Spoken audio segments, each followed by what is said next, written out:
what is it really like to work at Domino's Pizza? Now, I wanted to make this video for all of you out there that might be thinking about working at Domino's or looking for a job in general. I wanted to talk about all the different things that I know about Domino's. I've worked there for about 2 years now. I've done a little bit of everything from driving to making pizzas as an insider and a little bit of management even. So I wanted to just, let you guys know what it's really like to work at Domino's if you guys are thinking about working there. First thing I want to say is that every Domino's is ran a little bit differently. So I'm going to try to steer away from things that make my Domino's unique. Just try to keep it general. Another thing I want to say is that if you have any other questions that I didn't answer in this video, please leave a question or comment down below and I will try to answer them. The first thing about Domino's is that it was really my first job, and it's a lot of people's first jobs, and that means that you don't really need any prior work experience, which is good. The only thing that they look for in interviews are that you can communicate well with people and that you can get along with other people and coworkers and stuff like that, and that you're not, a complete wet noodle. So, really, if you have those three things, then you're gonna be pretty set to getting hired. And most of the time, I'd say, a lot of the times they're always looking for new employees because the turnover rate's pretty high. And then also a drawback to that being a lot of people's first jobs is that they might not always have the best work ethic, and you might have to combat people not working as hard as you. So that can be hard sometimes, but for the most part it's all right. So like I said, I did a little bit of everything. I started off as a driver and wanted to focus on a couple things as a delivery driver. First thing, I want to focus on the training aspect of the job. I'd say one of the number one things you have to work as a driver is be a quick learner, because the training program isn't really a set in stone thing. It's kind of a job shadowing program that you jump in a car with another driver that's worked there for a little bit and kind of see how they do things. A night is supposed to be dedicated to training, but for me and a lot of the people that have started working there was the case of, you take 2 or 3 maybe deliveries with another person. They're able to tell you some of their tips and tricks. Then after that, they expect you to just jump right into the job. What I do know is that you have to be a fast learner. You have to be able to catch on quickly to the program because things move quick. And my first night, super busy night, and I took 2 deliveries with a coworker, and then they were like, "Hey, Robbie, do you feel comfortable doing this on your own?" And I was like, I guess so. It's my first day on the job. I want to try to be good. And it's definitely hard at first, especially if you don't know the city that well, don't know where you're going and stuff like that. It can be really stressful delivering at night because a lot of customers don't have their addresses very visible. So that's definitely a hard part of the job, and I'll talk about that more a little bit later. But probably the number one thing that, why people get jobs is for the money. So, when I was training, my coworkers were talking, "Oh yeah, I make 80 to 100 bucks a night."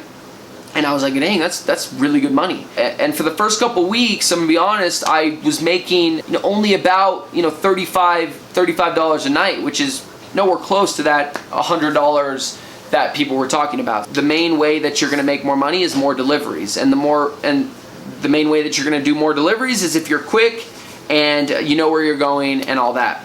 So that's going to take time. So the first couple weeks I was making about $35, and then as I worked there longer and as I got longer shifts, the money started adding up, and it's actually pretty decent money. You're going to make a server's wage, but the difference between delivery drivers and servers is you have to drive, and that's what I want to talk about the car wear and tear. It's not necessarily extra wear and tear, like driving so much. It's not like, anything is done to your car that wouldn't be done anyways, but it happens a lot quicker. So you're gonna have to do more oil changes. You're gonna have to change your tires more often, stuff like that. You will have to have a reliable car. That's the plain simple truth. But you will get reimbursed for some of it. I would recommend if you do start working there that you save all your money that you get reimbursed, your gas money and your wear and tear, it's called, and you put that in a fund, and if anything happens to your car, you use that, and that'll make it worth it. But in conclusion about driving, it's basically, I'd say there's a couple things that you have to have in order to be a driver. You have to like driving, you have to be independent, you have to be a quick learner, you have to stay calm in stressful situations, because there will be times that you can't find addresses, customer's not answering, your manager's expecting you to be quick, and you got to stay calm in those situations. And you have to have a reliable car, or else you can't drive, or a car that you just don't really care about, and it's a clunker, and if it dies, then it's all good. Yeah, I want to transition over to being an insider, because I delivered for about a year, and then I transitioned to making pizzas as an insider, because I was getting way too stressed out on the road. It gets pretty lonely, as weird as it sounds. You could be driving for the whole night, basically, depending on how busy it is. But I transitioned to being an insider, and I instantly liked it a lot more. It was a lot calmer, because I was just staying in one place. I wasn't having to run around, jump in cars, trying to find addresses and all that stuff.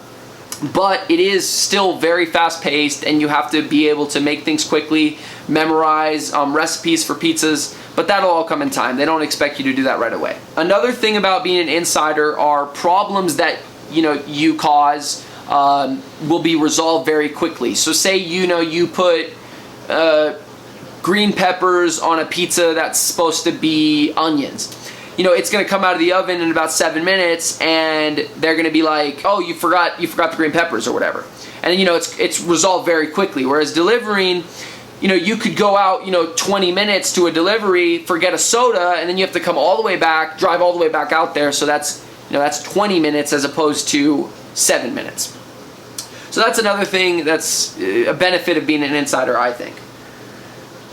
Another thing is that depending on the time of day that you work, it could be very boring or very busy. So, and you might be like, oh, I'd rather it be boring, but no, it's like when it's busy, time goes quicker, and it's actually better, in my opinion. Obviously, the money's less. You don't receive those tips that a driver would, but it's like any other job that wouldn't receive a tips. Insiders are told what to do a lot more than drivers. Drivers are more independent, and you're by yourself a lot more often. As opposed to insiders, management's always right there. But there is more personal interaction, so you're getting to talk to, coworkers, and there can be conversations there that can make it, time go faster and stuff like that. Whereas driving, you can be on the road and alone for 4 hours, because you're, just constantly going back and forth. But that's all personal preference. To me, I'd rather be, with people and talking to people, having conversations. Kind of the conclusion with insider is, if you're looking for just a regular job, no tips involved, if you're a high school student, if you're a college student, it's like any other job. So and then also, majority of shifts are between the hours of 4 p.m. and 9 p.m. So if those times work for you, then great. If not, you might want to find a different job, but for most high school students and college students, that's going to work pretty well. So in conclusion, Domino's, it's not a bad place to work depending on the management. You can make friends there, and maybe not everyone likes work, but making pizzas is pretty fun. Delivering pizzas can be fun.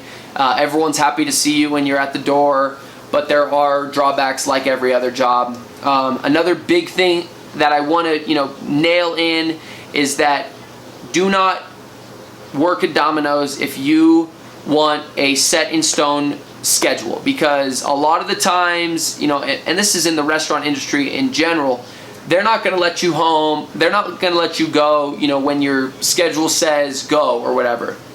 They're going to let you go when they don't need you anymore. So don't make plans that night that you work after work. My camera died, but the last thing I wanted to say was just that don't make plans if you're working that night, because who's to say when you're going to get off.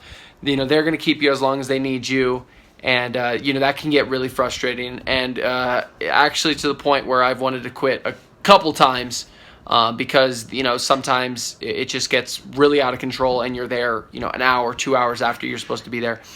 So anyways, yeah, that wraps up the video about what it's really like to work at Domino's Pizza. I'm going to be making a lot more videos in this series, What's It Really Like series. So if you enjoyed this, please hit that like button and subscribe for more videos. Yeah, it's Robbie. Peace.